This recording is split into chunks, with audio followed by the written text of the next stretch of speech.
Hello everyone, welcome to Hydrogen Academy.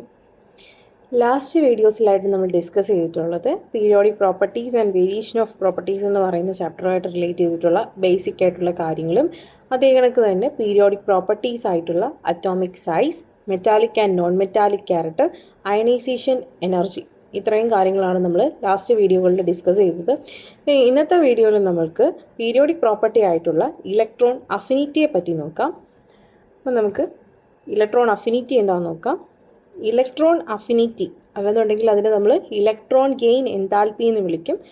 അപ്പോൾ electron affinity or electron gain enthalpy is the amount of energy released when an isolated gaseous atom gains an extra electron. അപ്പം ഒരു atom ഒരു extra ഇലക്ട്രോണിനെ വാങ്ങുന്ന സമയത്ത് release ചെയ്യുന്ന എനർജിയാണ് എന്തെന്ന് വിളിക്കുന്നത്? ഇലക്ട്രോൺ അഫിനിറ്റി അല്ലെങ്കിൽ ഇലക്ട്രോൺ ഗെയിൻ എൻതാൽപ്പി എന്ന് വിളിക്കുന്നു. എക്സാമ്പിൾ പറയുകയാണെങ്കിൽ നമുക്ക് ക്ലോറിൻ ആറ്റം എടുക്കാം അല്ലേ. ക്ലോറിൻ ആറ്റം എന്ന് പറയുമ്പോൾ എത്രയാണ്? അറ്റോമിക് നമ്പർ 17 ആണ്. കോൺഫിഗറേഷൻ എന്ന് പറയുമ്പോൾ 287 ആയിരിക്കും. സോ ഈ ക്ലോറിൻ ആറ്റത്തിന് സ്റ്റെബിലിറ്റി അറ്റൈൻ ചെയ്യാൻ വേണ്ടിയിട്ട് എന്ത് വേണം? ഒരു ഇലക്ട്രോൺ കൂടെ വേണം അല്ലേ. അപ്പം ഈസിലി ഇത് ഒരു ഇലക്ട്രോണിനെ വാങ്ങിക്കും. അങ്ങനെ ഒരു ഇലക്ട്രോണിനെ വാങ്ങുന്ന സമയത്ത് ഈ ക്ലോറിൻ ആറ്റം കുറച്ച് എമൗണ്ട് ഓഫ് എനർജി റിലീസ് ചെയ്യും. ഓക്കെ, എനർജീനെ റിലീസ് ചെയ്യുകയാണ് ചെയ്യുന്നത്. അങ്ങനെ റിലീസ് ചെയ്യുന്ന എനർജീനെയാണ് എന്തെന്ന് പറയുന്നത്? ഇലക്ട്രോൺ അഫിനിറ്റി അല്ലെന്നുണ്ടെങ്കിൽ ഇലക്ട്രോൺ ഗെയിൻ എൻതാൽപ്പി എന്ന് വിളിക്കുന്നത്. അടുത്തതായിട്ട് നമുക്ക് ഇലക്ട്രോൺ അഫിനിറ്റിയെ അഫക്റ്റ് ചെയ്യുന്ന ഫാക്ടേഴ്സ് എന്തൊക്കെയാണെന്ന് നോക്കാം. അപ്പം ഇലക്ട്രോൺ അഫിനിറ്റിയെ അഫക്റ്റ് ചെയ്യുന്ന ഫാക്ടേഴ്സ് എന്തൊക്കെയാണ്? അറ്റോമിക് സൈസ്, ഒരു ആറ്റത്തിൻ്റെ അറ്റോമിക് സൈസും അതേ കണക്ക് തന്നെ ന്യൂക്ലിയർ ചാർജുമായിരിക്കും എന്ത് ചെയ്യുന്നത്? ഇലക്ട്രോൺ അഫിനിറ്റിയെ അഫക്റ്റ് ചെയ്യുന്നത്. ഓക്കെ, അപ്പോൾ നമ്മളൊരു ആറ്റം എടുത്തിട്ട് അതിൻ്റെ ന്യൂക്ലിയർ ചാർജ് ഇൻക്രീസ് ചെയ്യുക എന്ന് വെച്ചാൽ എന്താണ്?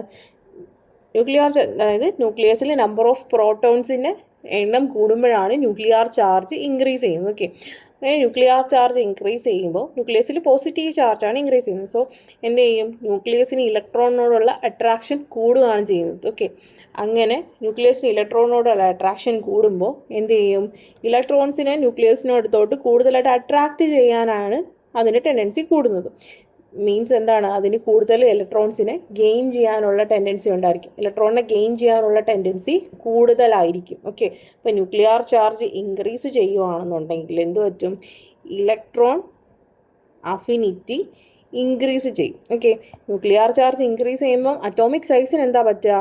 ന്യൂക്ലിയർ ചാർജ് ഇൻക്രീസ് ചെയ്യുന്ന സമയത്ത് ന്യൂക്ലിയസിന് ഔട്ടർ മോസ്റ്റ് ഷെല്ലിലുള്ള ഇലക്ട്രോൺസിനോട് അട്രാക്ഷൻ കൂടും. അങ്ങനെ അട്രാക്ഷൻ കൂടുമ്പം ന്യൂക്ലിയസ് ഇലക്ട്രോൺസിനെ അതിൻ്റെ അടുത്തോട്ട് ഹോൾഡ് ചെയ്ത് നിർത്താൻ ശ്രമിക്കും. സോ ഔട്ടർ മോസ്റ്റ് ഷെൽ എന്ത് ചെയ്യും? ന്യൂക്ലിയസിന് അടുത്തോട്ട് കൂടുതലായിട്ട് ക്ലോസ് ആയിട്ട് നിൽക്കും അല്ലേ. സോ അറ്റോമിക് സൈസ് എന്ത് ചെയ്യും? ആറ്റത്തിൻ്റെ അറ്റോമിക് സൈസ് ഡിക്രീസ് ചെയ്യും. അപ്പം ന്യൂക്ലിയർ ചാർജ് ഇൻക്രീസ് ചെയ്യുകയും അറ്റോമിക് സൈസ് ഡിക്രീസ് ചെയ്യുകയും ചെയ്തു കഴിഞ്ഞാൽ എന്ത് ചെയ്യും? ഇലക്ട്രോൺ അഫിനിറ്റി ഇൻക്രീസ് ചെയ്യും. ഓക്കെ, ഈ തിരിച്ച് ന്യൂക്ലിയർ ചാർജ് ഡിക്രീസ് ചെയ്യുകയോ അല്ലെങ്കിൽ size of the atom increase ചെയ്യുകയോ ചെയ്തു കഴിഞ്ഞാൽ ഇലക്ട്രോൺ അഫിനിറ്റി എന്തായിരിക്കും? ഡിക്രീസ് ചെയ്യുകയായിരിക്കും ചെയ്യുന്നത്. ഇനി നമുക്ക് ഇലക്ട്രോൺ അഫിനിറ്റിയുടെ ട്രെൻഡ് എക്രോസ് ഒരു പീരീഡിലും ഡൗൺ ഒരു ഗ്രൂപ്പിലും എങ്ങനെയായിരിക്കും എന്ന് നോക്കാം. അപ്പം ട്രെൻഡ് എക്രോസ് ഒരു പീരീഡ് എന്ന് പറഞ്ഞാൽ എന്താണ്? Horizontal rose in A periodic table. ഒരു പീരിയോഡിക് ടേബിൾ എടുത്താൽ അതിലുള്ള ഹൊറിസോണ്ടൽ റോസിനെയാണ് നമ്മൾ പീരീഡ് എന്ന് പറയുന്നത്. പീരീഡിൽ എങ്ങനെയായിരിക്കും ഇലക്ട്രോൺ അഫിനിറ്റി ഇൻക്രീസ് ചെയ്യുമായിരിക്കും ചെയ്യുന്നത് എക്രോസ് ഒരു പീരീഡിൽ. ഓക്കെ, അപ്പോൾ ഒരു പീരീഡിൽ എക്രോസ് പോകുമ്പോൾ എന്താ സംഭവിക്കുക? എക്രോസ് ഒരു പീരീഡ് പോകുന്ന സമയത്ത് എന്തായിരിക്കും? നമ്പർ ഓഫ് ഷെൽസ് എങ്ങനെയായിരിക്കും? ആറ്റങ്ങളുടെ നമ്പർ ഓഫ് ഷെൽസ് എന്ന് പറയുന്നത് റിമൈൻസ് സെയിം ആയിട്ട് തന്നെയായിരിക്കും നിൽക്കുന്നത് അല്ലേ. പക്ഷേ എന്ത് ചെയ്യും? ഇവിടെ എന്ന് പറഞ്ഞാൽ എക്രോസ് ഒരു പീരീഡിൽ പോകുന്ന സമയത്ത് അറ്റോമിക് നമ്പർ എന്ത് ചെയ്യും? അറ്റോമിക് നമ്പർ ഇൻക്രീസ് ചെയ്യും. മീൻസ് നമ്പർ ഓഫ് പ്രോട്ടോൺസ് അല്ലേ. അറ്റോമിക് നമ്പർ എന്ന് പറഞ്ഞാൽ എന്തിന് ഈക്വലാണ്? നമ്പർ ഓഫ് പ്രോട്ടോൺസിന് ഈക്വലാണ്. നമ്പർ ഓഫ് പ്രോട്ടോൺസ് ഇൻക്രീസ് ചെയ്യും. മീൻസ് എന്താണ്? പ്രോട്ടോൺസ് എവിടെയാണ് പ്രസൻ്റ് ആയിട്ടുള്ളത്? ആറ്റത്തിൻ്റെ ന്യൂക്ലിയസിലാണ് പ്രസൻ്റ് ആയിട്ടുള്ളത്. സോ ന്യൂക്ലിയസിലുള്ള ചാർജ് ഇൻക്രീസ് ചെയ്യും. ന്യൂക്ലിയർ ചാർജ് ഇൻക്രീസ് ചെയ്താൽ എന്താ പറ്റുക? ന്യൂക്ലിയർ ചാർജ് ഇൻക്രീസ് ചെയ്ത് കഴിഞ്ഞാൽ ന്യൂക്ലിയസിന് ഇലക്ട്രോണിനെ ഗെയിൻ ചെയ്യാനുള്ള ടെൻഡൻസി അല്ലെങ്കിൽ ഇലക്ട്രോണിനെ വാങ്ങിക്കാൻ ഉള്ള ടെൻഡൻസി അല്ലെങ്കിൽ ഇലക്ട്രോണിനെ അട്രാക്റ്റ് ചെയ്യാനുള്ള ടെൻഡൻസി കൂടുതലായിരിക്കും. സോ എന്ത് ചെയ്യും, ഇലക്ട്രോൺ അഫിനിറ്റി ഇൻക്രീസ് ചെയ്യും. ഓക്കെ, അപ്പം അക്രോസ് ഒരു പീരീഡിൽ എന്താ സംഭവിക്കുക, ന്യൂക്ലിയർ ചാർജ് ഇൻക്രീസ് ചെയ്യും. ന്യൂക്ലിയർ ചാർജ് ഇൻക്രീസ് ചെയ്യുമ്പോൾ ഇലക്ട്രോൺ അഫിനിറ്റിയും ഇൻക്രീസ് ചെയ്യും. അപ്പോൾ നമുക്ക് അക്രോസ് ഒരു പീരീഡ് 2 എടുക്കാം. പീരീഡ് 2 വരുമ്പോൾ ആരൊക്കെയാണ് ആറ്റങ്ങൾ? Lithium, beryllium, boron, carbon, nitrogen, oxygen, fluorine. ഇപ്പോൾ ലിഥിയം അറ്റോമിക് നമ്പർ 3 ആണ് അല്ലേ. Beryllium 4, boron 5, carbon 6, nitrogen 7, oxygen 8 and fluorine 9. അപ്പം atomic number across period increase ചെയ്യണം. അറ്റോമിക് നമ്പർ ഇൻക്രീസ് ചെയ്യുക means number of protons increase ആയിരിക്കും. നമ്പർ ഓഫ് പ്രോട്ടോൺസ് ഇൻക്രീസ് ചെയ്യുമ്പോൾ എന്തായിരിക്കും, ന്യൂക്ലിയസിലാണ് protons present ആയിട്ടുള്ളത്. അപ്പോൾ ന്യൂക്ലിയർ ചാർജ് ഇൻക്രീസ് ചെയ്യും. ന്യൂക്ലിയർ ചാർജ് ഇൻക്രീസ് ചെയ്യുക മീൻസ് ന്യൂക്ലിയസിന് ഇലക്ട്രോണിനോടുള്ള അട്രാക്ഷൻ കൂടും. ഇലക്ട്രോൺ അഫിനിറ്റി എന്തായിരിക്കും ഇപ്പോൾ ചെയ്യുക, ഇലക്ട്രോൺ അഫിനിറ്റി ഇൻക്രീസ് ചെയ്യും. അതായത് ഒരു ആറ്റത്തിന് ഇലക്ട്രോണിനെ ഗെയിൻ ചെയ്യാനുള്ള ടെൻഡൻസി, ഓക്കെ, ഒരു ആറ്റത്തിന് ഇലക്ട്രോണിനെ ഗെയിൻ ചെയ്യാനുള്ള ടെൻഡൻസി കൂടുതലാണെന്നുണ്ടെങ്കിൽ അതെന്ത് ചെയ്യും, more amount of energy release ചെയ്യും. ഓക്കെ, സോ ഇലക്ട്രോൺ അഫിനിറ്റി എന്ത് ചെയ്യും, ന്യൂക്ലിയർ ചാർജ് ഇൻക്രീസ് ചെയ്യുന്നതനുസരിച്ച് ഇലക്ട്രോണിനോടുള്ള അട്രാക്ഷൻ കൂടും. സോ ഇലക്ട്രോണിനെ വാങ്ങിക്കാനുള്ള ടെൻഡൻസി ആർക്ക് കൂടും, ആറ്റത്തിന് കൂടും. സോ ഇലക്ട്രോൺ അഫിനിറ്റി അക്രോസ് ഒരു പീരീഡിൽ ഇൻക്രീസ് ചെയ്യും. സോ പീരീഡ് 2 എടുക്കുകയാണെങ്കിൽ ഏറ്റവും കൂടുതൽ ഇലക്ട്രോൺ അഫിനിറ്റി ഉള്ളത് ഫ്ലൂറിൻ ആയിരിക്കും, ഏറ്റവും കുറവ് ലിഥിയത്തിനായിരിക്കും. ഓക്കെ, ഇപ്പോൾ ട്രെൻഡ് എങ്ങനെയായിരിക്കും, lithium less than, beryllium less than, boron less than, carbon less than, nitrogen less than, oxygen less than, fluorine. ഇങ്ങനെയായിരിക്കും ഇലക്ട്രോൺ അഫിനിറ്റിയുടെ ട്രെൻഡ് അക്രോസ് പീരീഡ് 2. ഓക്കെ, ഇനി പീരീഡ് 3 എടുക്കാം. പീരീഡ് 3 വരുന്ന ആറ്റങ്ങൾ ആരൊക്കെയാണ്, sodium, magnesium, aluminium, silicon, phosphorus, sulphur, chlorine, ആർഗണും ഉണ്ട്. അപ്പം ഇത്രയുമാണ് എന്തെന്ന് പറയുന്നത് പീരീഡ് 3 വരും. ഇതിൽ ഏറ്റവും കൂടുതൽ ഇലക്ട്രോൺ അഫിനിറ്റി ഉള്ളത് ആർക്കായിരിക്കും, ക്രോസ് ഒരു പീരീഡ് പോകുമ്പോൾ ഏറ്റവും റൈറ്റിലുള്ള ആളിലായിരിക്കും അല്ലേ, ക്ലോറിൻ ആയിരിക്കും ഏറ്റവും ന്യൂക്ലിയർ ചാർജ് കൂടുതൽ.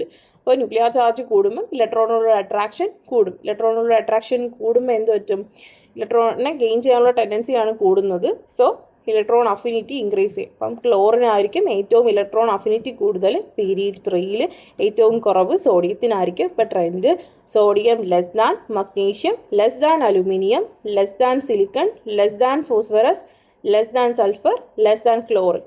ഇങ്ങനെ ആയിരിക്കും ഇലക്ട്രോൺ അഫിനിറ്റിയുടെ ട്രെൻഡ് അക്രോസ് പീരീഡ് 3 വരും. അപ്പം ഈ പീരീഡ് 2 പീരീഡ് 3 നോബൽ ഗ്യാസസ് ഉണ്ടല്ലേ. നോബൽ ഗ്യാസസ് ഫ്ലൂറിൻ കഴിഞ്ഞിട്ട് ആരുണ്ട്, ഫ്ലൂറിൻ കഴിഞ്ഞിട്ട് നിയോൺ ഉണ്ട്. നിങ്ങൾക്ക് തന്നെ ഇവിടെ ക്ലോറിൻ കഴിഞ്ഞിട്ട് ആർഗൺ ഉണ്ട്. ഇവരുടെ രണ്ടുപേരുടെയും കേസ് നമ്മളിവിടെ പറഞ്ഞിട്ടില്ല. അപ്പം ഇവരുടെ കേസിലെന്ന് പറഞ്ഞാൽ ഇവർക്കായിരിക്കും അറ്റോമിക് നമ്പറിൻ്റെ കേസ് നോക്കുമ്പോൾ അറ്റോമിക് നമ്പർ അനുസരിച്ച് ഫ്ലൂറിനെക്കാട്ടിലും കൂടുതൽ 10 ആണ് നിയോണിൻ്റെ അറ്റോമിക് നമ്പർ. പ്രോട്ടോൺസും കൂടുതൽ നിയോണിനാണ്. ബട്ട് നിയോണിൻ്റെ കേസിലും ആർഗണിൻ്റെ കേസിലും ഇലക്ട്രോൺ അഫിനിറ്റി എന്ന് പറയുന്നത് 0 ആയിരിക്കും. ഓക്കെ, ഇലക്ട്രോൺ അഫിനിറ്റി 0 ആയിരിക്കും. ഇതിൻ്റെ റീസൺ എന്ന് പറഞ്ഞു കഴിഞ്ഞാൽ ഇനേർട്ട് ഗ്യാസസ് എടുക്കുക. ഇനേർട്ട് ഗ്യാസസ് എന്ന് പറഞ്ഞാൽ ആരൊക്കെയാണ്, helium, neon, argon, krypton, Zenon, റെഡോൺ. ഇത്രയും പേരാണ് നോബൽ ഗ്യാസസ് എന്ന് പറയുന്നത്. ഓക്കെ, അപ്പം ഇവരുടെ കേസ് വരുന്ന സമയത്ത് ഇവരുടെ ഔട്ടർ മോസ്റ്റ് ഷെൽ എന്താണ്, ഇവരുടെ ഔട്ടർ മോസ്റ്റ് ഷെൽ എന്ന് പറയുന്നത് കംപ്ലീറ്റ്ലി ഫിൽഡ് ആണ്. ഓക്കെ,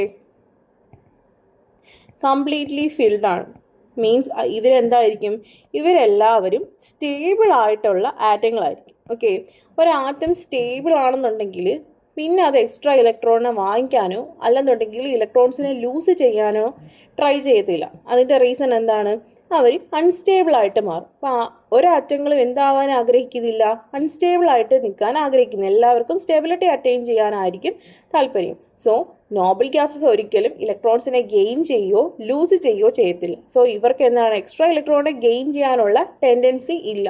സോ ഇവരെന്ത് ചെയ്യത്തില്ല, എനർജി റിലീസ് ചെയ്യത്തില്ല. അതുകൊണ്ട് ഇവരുടെ ഇലക്ട്രോൺ അഫിനിറ്റി എന്ന് പറയുന്നത് എപ്പോഴും 0 ആയിരിക്കും. ഇനി നമുക്കൊരു ഗ്രൂപ്പിൽ എങ്ങനെയായിരിക്കും ഇലക്ട്രോൺ അഫിനിറ്റിയുടെ ട്രെൻഡ് എന്ന് നോക്കാം. ഗ്രൂപ്പ്സ് എന്ന് പറഞ്ഞാൽ എന്താണ്, vertical columns in A periodic table. ഒരു പീരിയോഡിക് ടേബിളിൽ വെർട്ടിക്കൽ കോളത്തിനെയാണ് നമ്മൾ ഗ്രൂപ്പ് എന്ന് പറയുന്നത്. ഇപ്പോൾ ഇലക്ട്രോൺ അഫിനിറ്റി ഗ്രൂപ്പിൽ എങ്ങനെയായിരിക്കും, ഡിക്രീസ് ചെയ്യുമായിരിക്കും ചെയ്യുന്നത്. Okay, electron affinity decreases down a group. നമ്മൾ ഡൗൺ ഒരു ഗ്രൂപ്പിൽ പോകുന്ന സമയത്ത് നമ്പർ ഓഫ് ഷെൽസ് എങ്ങനെയായിരിക്കും? നമ്പർ ഓഫ് ഷെൽസ് ഇൻക്രീസ് ചെയ്യുമായിരിക്കും ചെയ്യുന്നത്. Okay, number of shells increase ചെയ്യുമായിരിക്കും. അതേ കണക്ക് തന്നെ ന്യൂക്ലിയർ ചാർജും എന്തായിരിക്കും? ന്യൂക്ലിയർ ചാർജും ഇൻക്രീസ് ചെയ്യുമായിരിക്കും ചെയ്യുന്നത്. പക്ഷേ ഇവിടുത്തെ കേസിലെന്ന് പറഞ്ഞു കഴിഞ്ഞാൽ നമ്പർ ഓഫ് ഷെൽസ് ഇൻക്രീസ് ചെയ്യുന്നതനുസരിച്ച് ഈ ഇന്നറായിട്ടുള്ള ഷെൽസ് എന്ത് ചെയ്യും? ഔട്ടർ മോസ്റ്റ് ഷെല്ലും ന്യൂക്ലിയസും തമ്മിലുള്ള അട്രാക്ഷനെ പ്രിവെൻറ്റ് ചെയ്യും. ഓക്കെ, ഇന്നർ ഷെൽസ് ഷീൽഡ് പോലെ ഒരു ഷീൽഡ് പോലെ ആക്ട് ചെയ്യും. ഇങ്ങനെ ഷീൽഡ് പോലെ ആക്ട് ചെയ്തിട്ട് ന്യൂക്ലിയസും ഔട്ടർ മോസ്റ്റ് ഷെല്ലുള്ള ഇലക്ട്രോൺസും തമ്മിലുള്ള അട്രാക്ഷനെ പ്രിവെൻറ്റ് ചെയ്യും. ഓക്കെ, സോ ന്യൂക്ലിയർ ചാർജിൻ്റെ ഇൻക്രീസിനെക്കാട്ടിലും ഡോമിനേറ്റ് ചെയ്യുന്നത് നമ്പർ ഓഫ് ഷെൽസിൻ്റെ ഇൻക്രീസ് ആയിരിക്കും. ഓക്കെ, അപ്പോൾ നമ്പർ ഓഫ് ഷെൽസ് ഇൻക്രീസ് ചെയ്യുമ്പോൾ എന്തായിരിക്കും? ന്യൂക്ലിയസിൽ നിന്ന് ഡിസ്റ്റൻസിലായിരിക്കും ഔട്ടർ മോസ്റ്റ് ഷെല്ലെന്ന് പറയുന്നത്. ഓക്കെ, സോ ന്യൂക്ലിയസിന് ഔട്ടർ മോസ്റ്റ് ഷെല്ല് ആയിട്ടുള്ള അട്രാക്ഷൻ കുറവായിരിക്കും. സോ ഇലക്ട്രോണിനെ ഗെയിൻ ചെയ്യാനുള്ള ടെൻഡൻസി എന്തായിരിക്കും? കുറവായിരിക്കും. ഓക്കെ, ഇതാണ് ഡൗൺ എ ഗ്രൂപ്പിൽ സംഭവിക്കുന്നത്. അപ്പം ഇലക്ട്രോൺ അഫിനിറ്റി ഡൗൺ ഒരു ഗ്രൂപ്പിൽ എങ്ങനെയായിരിക്കും? ഇലക്ട്രോൺ അഫിനിറ്റി ഡിക്രീസ് ചെയ്യുമായിരിക്കും ചെയ്യുന്നത്. ഇലക്ട്രോൺ അഫിനിറ്റി ഡിക്രീസ് ചെയ്യുമായിരിക്കും ഡൗൺ ഒരു ഗ്രൂപ്പിൽ നടക്കുന്നത്. നമുക്ക് ഗ്രൂപ്പ് 1 എടുക്കാം. ഗ്രൂപ്പ് 1 ആരാ? ആൽക്കലി മെറ്റൽസ് ആണ് ഗ്രൂപ്പ് 1 എന്ന് പറയുന്നത്. Okay, lithium, sodium, potassium, rubidium, caesium, francium. അപ്പോൾ നമ്മൾ ലിഥിയത്തിൽ നിന്ന് ഫ്രാൻസിയത്തിലോട്ട് പോകുമ്പോൾ എന്താ ചെയ്യുന്നത്? നമ്പർ ഓഫ് ഷെൽസ് ഇൻക്രീസ് ചെയ്യാണ്, ന്യൂക്ലിയർ ചാർജും ഇൻക്രീസ് ചെയ്യാണ്. പക്ഷേ ന്യൂക്ലിയർ ചാർജിൻ്റെ എഫക്റ്റിന് ആര് ഓവർവേ ചെയ്യും? നമ്പർ ഓഫ് ഷെൽസിൻ്റെ ഇൻക്രീസ് ഓവർവേ ചെയ്യും. സോ എന്താ പറ്റുക? ഇലക്ട്രോൺ അഫിനിറ്റി ഡിക്രീസ് ചെയ്യുമായിരിക്കും ഡൗൺ ഒരു ഗ്രൂപ്പിൽ സംഭവിക്കുന്നത്. സോ ഇവിടെ ഏറ്റവും കൂടുതൽ ഇലക്ട്രോൺ അഫിനിറ്റി ലിഥിയത്തിനായിരിക്കും, ഏറ്റവും കുറവ് ഇലക്ട്രോൺ അഫിനിറ്റി ഫ്രാൻസിയത്തിനായിരിക്കും. അപ്പോൾ ട്രെൻഡ് എങ്ങനെയായിരിക്കും? Lithium greater than sodium, greater than potassium, greater than rubidium, greater than caesium, greater than francium. ഇതായിരിക്കും ഗ്രൂപ്പ് 1 ഇലക്ട്രോൺ അഫിനിറ്റിയുടെ ട്രെൻഡ് എന്ന് പറയുന്നത്. ഏറ്റവും കൂടുതൽ ഇലക്ട്രോൺ അഫിനിറ്റി ലിഥിയത്തിനായിരിക്കും ഗ്രൂപ്പ് 1 എടുത്തു കഴിഞ്ഞാൽ. ഇനി ഗ്രൂപ്പ് 2 എടുത്തു കഴിഞ്ഞാൽ എങ്ങനെയായിരിക്കും ട്രെൻഡ്? ഗ്രൂപ്പ് 2 ആരൊക്കെയാണ് ഉള്ളത്? Beryllium, magnesium, calcium, strontium and barium. ഇത്രയാണ് ഗ്രൂപ്പ് 2 വരുന്ന എലമെൻറ്റ്സ് എന്ന് പറയുന്നത്. ഇതിൽ ബെറിലിയത്തിനായിരിക്കും ഏറ്റവും കൂടുതൽ ഇലക്ട്രോൺ അഫിനിറ്റി, ഏറ്റവും കുറവ് ബേരിയത്തിനായിരിക്കും. അപ്പം beryllium greater than, magnesium greater than calcium, greater than strontium, greater than barium. ഇതായിരിക്കും ഗ്രൂപ്പ് 2 ട്രെൻഡ് ഇലക്ട്രോൺ അഫിനിറ്റിയുടെ. ഇനി നമുക്ക് 17th ഗ്രൂപ്പ് നോക്കാം. 17th ഗ്രൂപ്പ് എന്ന് പറയുമ്പോൾ ആരാണ്? ഹാലജൻസ് ആണ് അല്ലേ? Halogens fluorine, chlorine, bromine, iodine, astatine. ഇങ്ങനെയാണ് ഹാലജൻസ് എന്ന് പറയുന്നത്. അപ്പം ഈ ഹാലജൻസിൻ്റെ കേസിൽ വരുമ്പോൾ നോർമലി ഡൗൺ ഒരു ഗ്രൂപ്പിൽ പോകുമ്പോൾ എന്ത് സംഭവിക്കണം? ഇലക്ട്രോൺ അഫിനിറ്റി ഡിക്രീസ് ചെയ്യണം അല്ലേ? ഈ ഹാലജൻസിൻ്റെ കേസ് വരുമ്പം ഒരു എക്സെപ്ഷൻ ഉണ്ട്. നമ്മൾ ഫ്ലൂറിനിൽ നിന്ന് ക്ലോറിനിലോട്ട് പോകുന്ന സമയത്ത്, ഓക്കെ, നോർമൽ ആണെന്നുണ്ടെങ്കിൽ ട്രെൻഡ് എങ്ങനെയായിരുന്നു വരേണ്ടത്? ഫ്ലൂറിൻ ആയിരിക്കണം ഏറ്റവും ഇലക്ട്രോൺ അഫിനിറ്റി അല്ലേ? Fluorine greater than, chlorine greater than, bromine greater than, iodine greater than, astatine. ഇങ്ങനെ ആയിരിക്കണം നോർമൽ കേസിലാണ് ട്രെൻഡ് വരുന്നത്. പക്ഷേ ഇവിടെ ഈ ട്രെൻഡിൽ ഒരു വ്യത്യാസമുണ്ട്. ഇവിടെ എന്ന് പറഞ്ഞാൽ ഫ്ലൂറിനേക്കാളിലും ഇലക്ട്രോൺ അഫിനിറ്റി കൂടുതൽ ക്ലോറിൻ ആയിരിക്കും. ഓക്കെ, ഫ്ലൂറിനേക്കാളിലും ഇലക്ട്രോൺ അഫിനിറ്റി കൂടുതൽ ക്ലോറിൻ ആയിരിക്കും. അപ്പം ഇവിടുത്തെ ട്രെൻഡ് എന്ന് പറഞ്ഞു കഴിഞ്ഞാൽ fluorine less than chlorine. Okay, ഈ ക്ലോറിൻ കഴിഞ്ഞാൽ പിന്നെ ട്രെൻഡ് നോർമലായിട്ടാണ് പോകുന്നത്. ഡൗൺ ഒരു ഗ്രൂപ്പിൽ ഡിക്രീസ് ചെയ്യുന്നത് പോലെ തന്നെ fluorine less than chlorine, chlorine greater than bromine, greater than iodine, greater than astatine. ഇങ്ങനെ തന്നെ ആയിരിക്കും പിന്നെ ട്രെൻഡ് ഫോളോ ചെയ്ത് പോകുന്നത്. അപ്പം ഇതൊരു ഇമ്പോർട്ടൻ്റ് ആയിട്ടുള്ള പോയിൻ്റാണ്. ഫ്ലൂറിനെക്കാട്ടിലും ഇലക്ട്രോൺ അഫിനിറ്റി കൂടുതലെന്ന് പറയുന്നത് ക്ലോറിൻ ആയിരിക്കും. ഇതൊരു എക്സെപ്ഷണൽ കേസാണ്. അപ്പം നമ്മൾ ഓവറോൾ ആയിട്ട് ഇന്ന് ഇലക്ട്രോൺ അഫിനിറ്റിയെ പറ്റിയാണ് പഠിച്ചത്. ഇലക്ട്രോൺ അഫിനിറ്റി എന്ന് പറഞ്ഞാൽ എന്താണ്? Amount of energy released when an isolated gaseous atom gains an extra electron. ഒരു ആറ്റം ഒരു എക്സ്ട്രാ ഇലക്ട്രോണിനെ ഗെയിൻ ചെയ്യുന്ന സമയത്ത് റിലീസ് ചെയ്യുന്ന എനർജിയാണ് എന്തെന്ന് പറയുന്നത്? ഇലക്ട്രോൺ അഫിനിറ്റി എന്ന് പറയുന്നത്. അക്രോസ് ഒരു പീരീഡ് പോകുന്ന സമയത്ത് ഇലക്ട്രോൺ അഫിനിറ്റി ഇൻക്രീസ് ചെയ്യും. ഡൗൺ ഒരു ഗ്രൂപ്പ് പോകുന്ന സമയത്ത് എങ്ങനെയായിരിക്കും? ഇലക്ട്രോൺ അഫിനിറ്റി ഡിക്രീസ് ചെയ്യുമായിരിക്കും ചെയ്യുന്നത്. അപ്പം ഇതിൻ്റെ കേസിൽ ഫ്ലൂറിൻ്റെയും ക്ലോറിൻ്റെയും കാര്യം ആലോചിച്ച് വെക്കണം. ഫ്ലൂറിനെക്കാട്ടിലും ഹാലജൻസ് എടുത്തു കഴിഞ്ഞാൽ അവിടെ ഒരു എക്സെപ്ഷൻ ഉണ്ട്. ഫ്ലൂറിനേക്കാളിലും ഇലക്ട്രോൺ അഫിനിറ്റി കൂടുതൽ ക്ലോറിൻ ആയിരിക്കും. ഓക്കെ, പിന്നെ നോബിൾ ഗ്യാസസ് ഇനേർട്ട് ഗ്യാസസ് എടുത്തു കഴിഞ്ഞാൽ അവരുടെ ഇലക്ട്രോൺ അഫിനിറ്റി 0 ആയിരിക്കും. ഇതിൻ്റെ റീസൺ എന്താണ്? അവരുടെ ഔട്ടർ മോസ്റ്റ് ഷെൽ എന്ന് പറയുന്നത് കംപ്ലീറ്റ്ലി ഫിൽഡ് ആണ്. സോ ഇനേർട്ട് ഗ്യാസസ് എന്തായിരിക്കും? ഇനേർട്ട് ഗ്യാസസ് സ്റ്റേബിൾ ആയിരിക്കും. അപ്പോൾ ഇനി എക്സ്ട്രാ ഇലക്ട്രോണിനെ ഗെയിൻ ചെയ്താൽ എന്ത് പറ്റും? അതിൻ്റെ സ്റ്റെബിലിറ്റി നഷ്ടപ്പെടും. സോ ഒരിക്കലും എക്സ്ട്രാ ഇലക്ട്രോണിനെ ഗെയിൻ ചെയ്യാനുള്ള ടെൻഡൻസി നോബിൾ ഗ്യാസസിന് ഉണ്ടായിരിക്കത്തില്ല. സോ അവരുടെ ഇലക്ട്രോൺ അഫിനിറ്റി എന്ന് പറയുന്നത് 0 ആയിരിക്കും. അപ്പം ഇത്രയും കാര്യങ്ങളാണ് നമുക്ക് ഇലക്ട്രോൺ അഫിനിറ്റി ആയിട്ട് റിലേറ്റ് ചെയ്ത് പഠിക്കാനുള്ളത്.